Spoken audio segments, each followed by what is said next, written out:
دیکھو جادو کا اصول کیا ہوتا ہے، جادوگر جو ہے وہ اثر مانگتا ہے اس گھر کا. ایک بندہ جاتا ہے ملعون لعنتی کافر، میں جادو کرنے والے کو بھی کافر کہتا ہوں، کروانے والے کو بھی.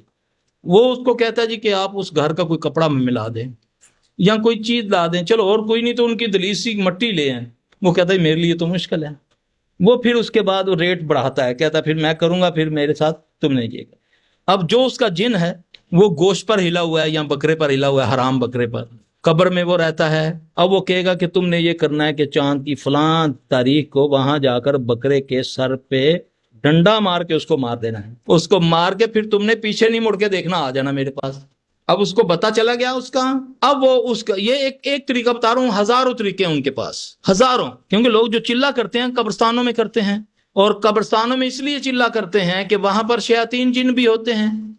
اب وہاں کیوں کیسے زیادہ آگے جن؟ کیونکہ اللہ نے ہر انسان کے ساتھ ایک جن کو پیدا کیا، ایک ہمزاد کو.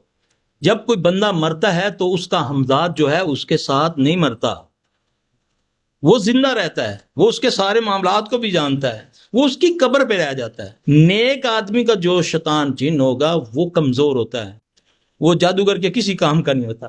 بد آدمی کا جو جن ہوگا، شیطان ہوگا، وہ اس کو قوت دیتا ہے. پھر سوال یہ پیدا ہوتا ہے کہ ہم تو دفناتے ہیں، مسلمان یہودی بھی دفناتے ہیں اور عیسائی بھی دفناتے ہیں، اب ہندو کے ہمزاد کدھر گئے؟ سوال پیدا ہوتا ہے نا، کہ وہ تو قبر نہیں ہوتی ان کی، وہ تو جلاتے ہیں. ان کے ہمزاد ان قبرستانوں میں پناہ پکڑتے ہیں اور یہ سب سے زیادہ قوت والے ہوتے ہیں. پھر جادوگر جب وہ چلہ کرتا ہے تو وہ اس سے یہ ظاہر کرتا ہے، وہ شیطان جن، کہ جیسے میں اس کا چیلا ہوں. حالانکہ وہ اس کو بھی اس کو چیلا بنا رہا ہے. وہ جو چلہ کر رہا ہے نا، جو کہتا ہے کہ مجھے روحانی قوت مل گئی، وہ روحانی قوت نہیں ہوتی، وہ شیطانی قوت ہوتی ہے. وہ جن اس کو استعمال کرتا ہے لوگوں میں. صرف کائنات میں ایک بندہ اللہ نے پیدا کیا، سلیمان علیہ السلام، جس کے یہ تابع دار تھے.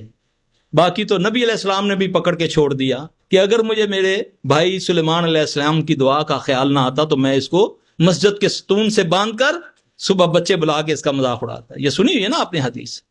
تو وہ پھر ایکچوئل اس کا بنتا ہے تابع، جو پھر وہ اس کو القاء کرتا ہے یا جو بھی اس کا ذریعہ ہوتا ہے بات کرنے کا. وہ کہتا ہے کہ یہ مریض ہے، اس کو یہ کہو کہ اتنا گوشت وہاں پھینکا کرے. یعنی کہ وہ صدقے کا نام دیتے ہیں، سارا شرک کرواتے ہیں غیر اللہ کے نام پر. اس کو بولو فلاں مزار پہ جا کر ایک دیکھ دے، سرکار کے نام پر دیکھ دے. میں آپ کو بتاؤں، مشاہدے میں تجربے میں بات آئی، ایک غیر اللہ کے نام لیے ہوا چاول بھی اگر کھا لیا جائے نا، وہ بھی وبال بن جاتا ہے، اللہ کی قسم. بعض لوگ کیا کرتے ہیں، بعض لوگ ہمسائے گیری میں نہیں جی ہمسائے گئے ان پہ جی انہوں نے 11ویں تک کی ہو گیا، کھانا ہی ہے نا، یہ تو نہیں نہ رہا. آپ اس کو ڈسکریج کریں، اس کو بتائیں کہ بھائی ہم اللہ کے فضل سے اللہ رسول کو ماننے والے لوگ ہیں، ہم غیر اللہ کے نام کی چیز نہیں چیلا نو پا دیں گے، اتنے کبھی نو پا دیں گے. تم نے کیا اس کو تبلیغ دی؟ ڈرتے ہو اس سے؟ اللہ نے کہا ہے کہ ہمسائے کے یہ حقوق ہیں کہ اس کے ساتھ تم کافر ہو جاؤ. اس کو ایسے طریقے سے بتاؤ بھائی نہیں ہم یہ چیزیں نہیں کھاتے، یہ تم نے تو 11ویں پکائی ہے، یہ تو محرم کی 10ویں کے یہ ہیں. ہمسایہ گیری یہ نہیں ہے کہ تم اپنے آپ کو کفر میں مبتلا کر دو، اچھے انداز سے اس کو کہو کہ ہم نہیں کھاتے. ورنہ یہ چیزیں اگر ہمارے اندر چلی جائیں تو یہ ان سے زیادہ ہمارا رگڑا نکالتا ہے پھر شیطان.